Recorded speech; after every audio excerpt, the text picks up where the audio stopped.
tubig, oh. Ayun, takip niya, oh. Tubig yan sigurado. Ayan, oh. Pinasok ng tubig ng starter. Ano mo? Putol ng contact. Oo, yan.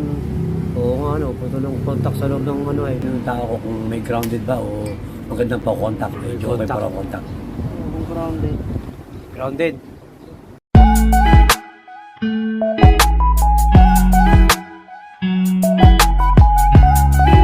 Hello guys, magandang araw ulit sa inyo. Yan, meron ulit tayong gagawin. Starter daw ito. Lumubog yata ito sa baha guys. Tingnan ng tao kung anong problema. So, kakalubog ng starter.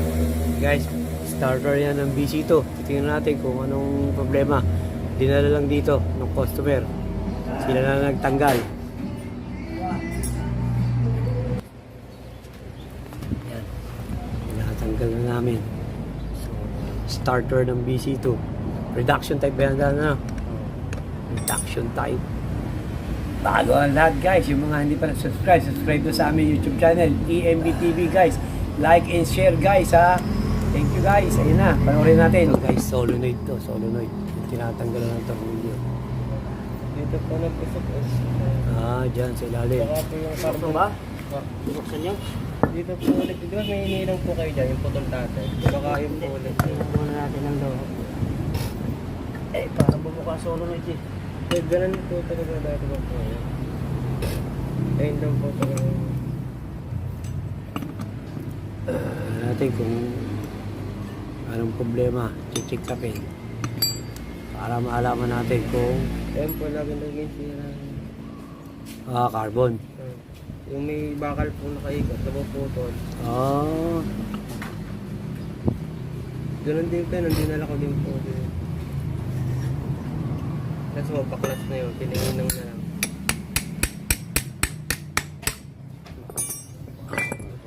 Puro tubig, galing yata sa ano eh. Bahay, parang binaha, yan o. Baha. O yan guys, so binaha nung sanhi nung sipaing. Kaya yan, naging nangyari sa starter. Pinasok. Bagyong sipaing. Ayan guys, o. Ang dumi, o yan o. Puro tubig o. Ayan, takip niya o. Yung, tanggal na. Ayan, puro tubig. Basang-basa. Pinasok ng tubig yan sigurado. Ayan o. Pinasok ng tubig ng starter. Starter yan ng BC2. Reduction time.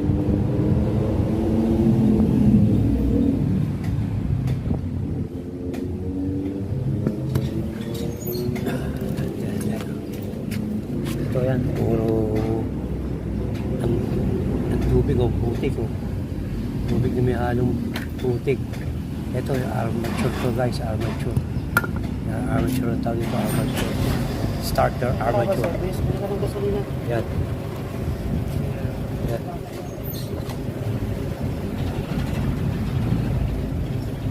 Kaya guys, pinabibili namin yung may-ari ng gasolina para ginamit ng panlinis dito para malinis yung mga duming-duming yan. Saka maalis yung pinakang tubig-tubig. Yan. Yan. Takip. Yan. Okay ba ng solenoid?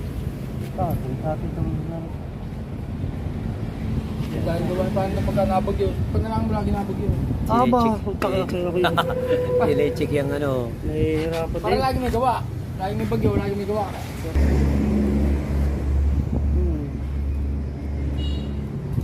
Ano mo? Putol ng contact. Oo, yan. Oo nga ano, putol ng contact sa loob ng ano eh. Ang tawag nga doon? Fill coil. Field coil, sa field coil. Putol ng contact guys. O yan, sa field coil. Ayan o. Ay, didikit niya dito sa field coil. Ito ang field coil. Yan. Dito, kukontakin dito sa field coil. Namin yan, hugasan mo na sa namin yan. Para idikit doon sa field coil. Para magkaroon contact kasi yun ang umiikot dito, yun ang umano sa field coil. Yun ang gumagana pag umiikot ang starter. Dito guys, yan na. Ganyan lang guys. So, tingnan natin kung ano mangyayari. Kung hugas lamang o papalitan na rin natin ng carbon. Pero parang papalitan na rin ng carbon to. Kasi ang dumi. O kaya lilinisin lang. Starter to ng BC2 guys, ay starter ng BC2 yan ha. Reduction type BC2. Yan, ito yung takip niya. Ito yung takip ng kanyang starter. Okay guys, ha. Alala ko guys ha, ito armature to ha, armature ng starter. Ito may bearing dito yan, bearing. Makapaltan na rin yung bearing na yan. Medyo ano na ang bearing, medyo ano na. Makapaltan na yan. Yung bearing na yan. Kasi medyo maloob na. Kaya makapaltan guys. Tingnan natin yan. Hintay-hintay natin yung may-ari kasi nabili ng gasolina para palinis dito sa mga yan, maduduming yan guys. Yan. Madudumi kasi masyado. Kaya kailangan linisin ng gasolina para mawala yung dumi. Para maalam natin mamaya kung ano magiging resulta guys. Kaya mamaya guys ha. May tinitesting yan dahil. Yan guys, tinitesting ng tao ko kung may grounded ba o magandang pa contact. Medyo okay para contact. Kung grounded. Grounded? Hindi naman. Puro putol pa lang. Puro putol pala ang nakakontak sa field coil guys.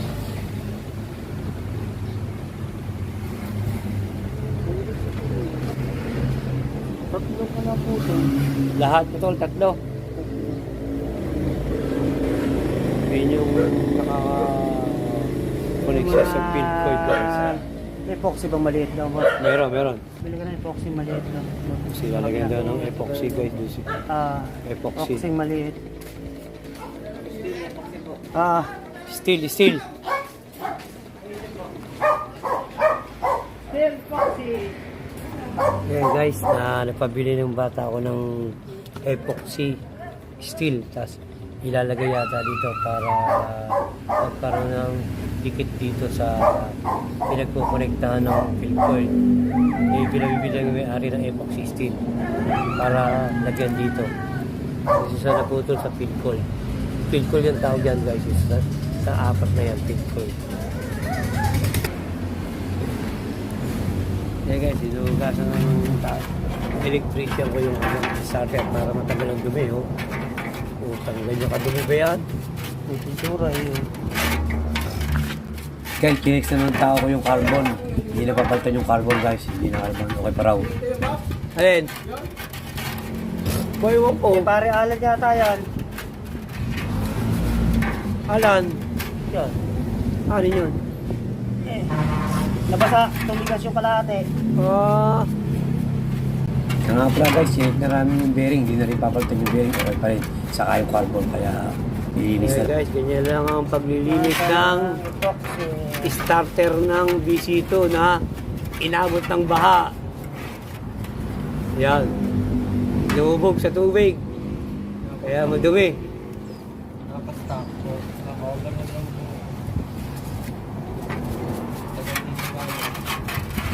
Tapos, sinilubog pa. Tapos napa-stack pa raw. Ayan. Nabot pa ng baha. Di pa aim. Tumutok po yung dito.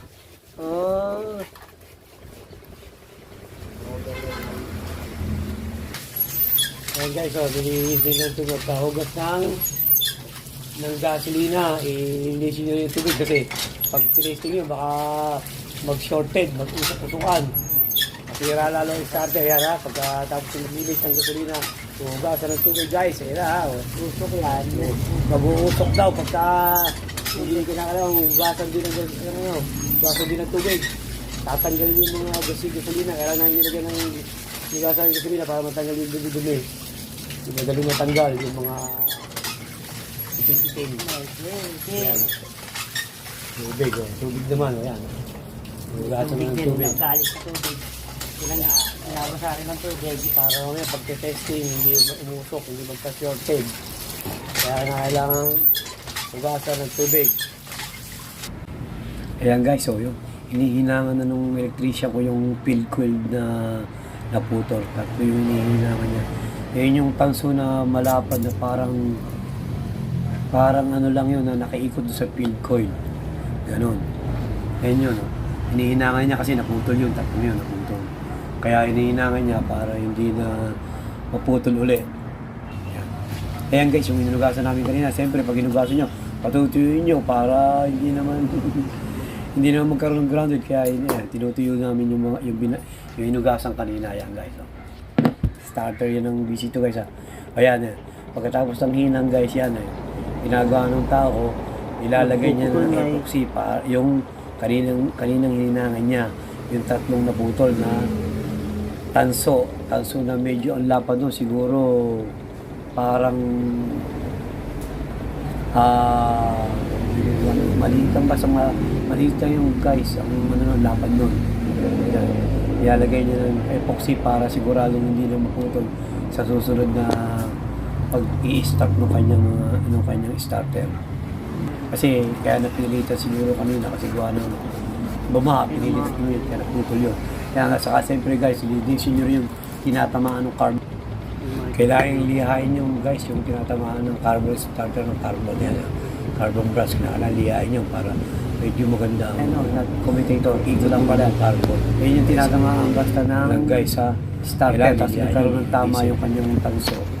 Kaya baka lagyan ng maitiba ng tao para medyo mas makinis pa rin yung kanyang daan nung starter carbon. Ayan guys. Natutuyo pa niya. Saka siyempre, ininis din namin yung mga tagiliran ng starter. Kasi nagkaroon ng konting kalakalawa. Siyempre, nabaha. Ng araw. Kaya nagkaroon ng konting kalakalawa sa tagiliran. Kaya yan, nilinis namin guys. Kaya nilinis namin yun. Ayan. Yan, nilagyan na namin ng nilagyan ng tao ko ng kakabit na yung kanyang armature. Yan.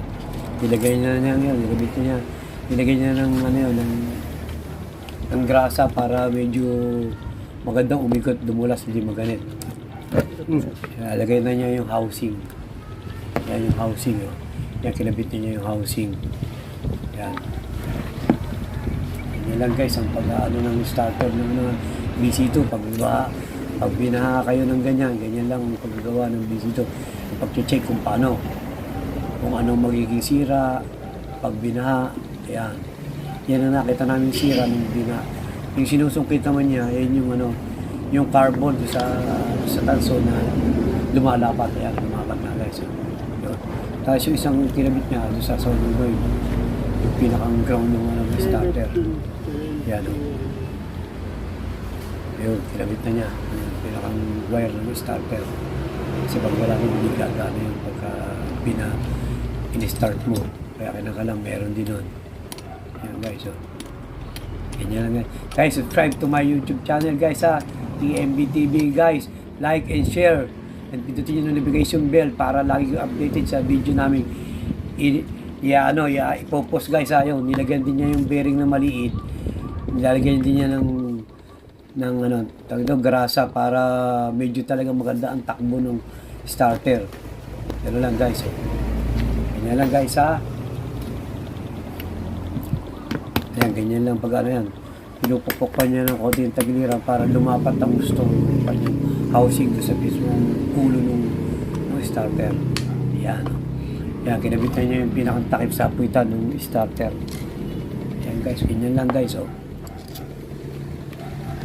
Yan, nilalagay na ng tornilyo na guys. Yan, nilalagay na niya ng tornilyo.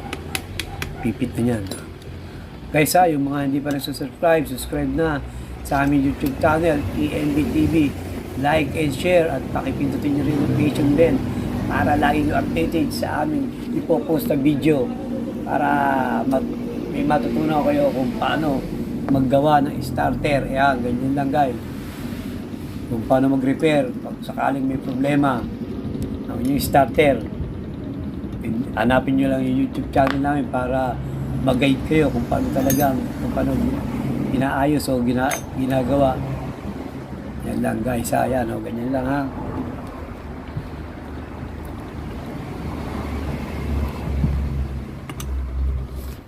Yan, okay. Kailangan medyo mahigpit din naman nyo kasi pag medyo hindi mahigpit yan guys, medyo kaklas ang niyan, yan. Yan, tinitesting na guys yun. Medyo na siya. Medyo nag-pyroness, nag-react na siya. Medyo okay na.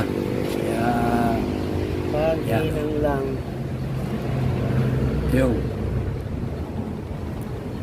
Yung, medyo nagana na yan guys. Hindi kaya. Yan. Yun. Oh, Dito. yan. Bye si Danny. Yan. Yo guys, medyo hindi kinaya ng baterya namin na ano isa. Kaya ito namin inano sa isang baterya ng may jeep na itong papagawa kasi direct na yun sa jeep para medyo maano namin.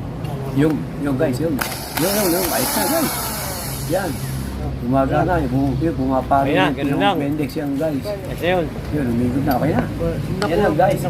Ganyan lang kadaling Binayaran na mag-ayos ng starter ng BC2, reduction type. Ganyan lang kadali. Pag nalubugan kayo, medyo checkin nyo ng gano'n, gayahin nyo lang yung ginagawa ng electrician ko para masundan nyo. Okay guys, maraming salamat sa mga nanonood guys. Bye bye guys, thank you!